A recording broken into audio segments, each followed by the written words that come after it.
Bienvenue dans ce nouveau tuto RBC. Aujourd'hui, on va voir l'exercice du squat.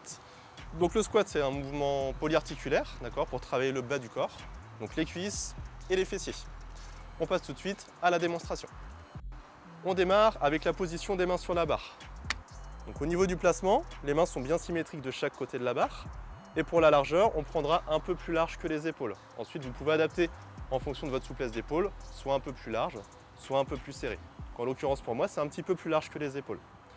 Deuxième étape, donc je vais venir me placer sous la barre et je vais la reposer sur le haut du dos. Donc au niveau de mes trapèzes, ça va faire comme un petit coussinet et ça va venir amortir le poids de la barre.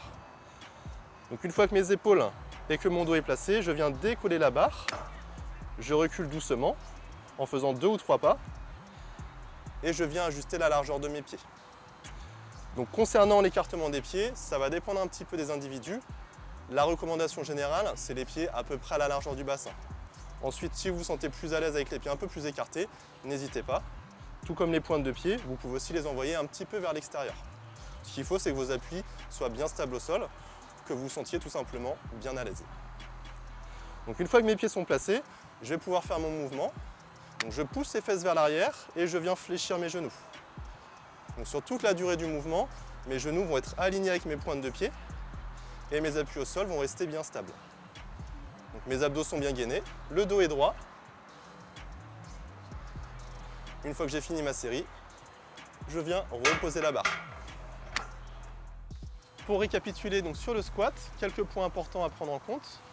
Donc premièrement, la position des mains sur la barre, comme j'ai dit tout à l'heure.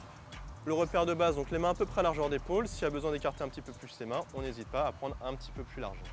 Deuxième étape, ça va être de se placer sous la barre, donc pour la placer sur le haut du dos, au niveau des trapèzes, pour que ça fasse comme un petit coussinet, que ce soit relativement confortable. Donc ensuite, je fléchis un petit peu les jambes, le dos bien droit, et je viens décoller la barre. Troisième étape, ça va être la position des pieds au sol. La recommandation générale, les pieds à peu près à largeur bassin. S'il y a besoin d'écarter un petit peu plus pour se sentir plus à l'aise et d'orienter un peu plus ses pointes de pied vers l'extérieur, n'hésitez pas. Ce qu'il faut avant tout, c'est que vos appuis soient bien stables et que vous vous sentiez très à l'aise. Donc la quatrième étape, ça va être la descente. Donc on fléchit les jambes en envoyant les fessiers vers l'arrière. Les pieds restent bien à plat au sol et mes genoux sont toujours alignés avec mes pointes de pied.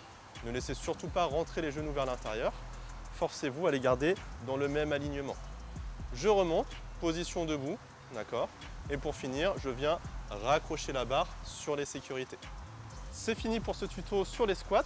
J'espère que cette vidéo vous a plu. Donc si c'est le cas, n'hésitez pas à liker, partager avec vos amis si vous l'avez trouvé utile et à laisser un petit commentaire. Quant à moi, je vous retrouve pour une prochaine vidéo et un prochain tutoriel sur la musculation. À bientôt.